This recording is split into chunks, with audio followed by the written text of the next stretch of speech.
अस्सलाम वालेकुम वरहमतुल्लाहि वबरकातुहू। हम इस वक्त गंगा चोटी पे आए हुए हैं जी, और बर्फ़ हल्की हल्की लग रही है, लेकिन ये समझ नहीं आ रही कि बर्फ़ रुकती क्यों नहीं है। जो पड़ रही है वो गल जाती है। तो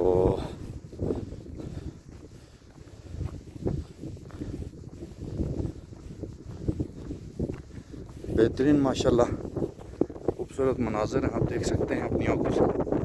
गंगा चोटी सफ़ेद हो चुकी है।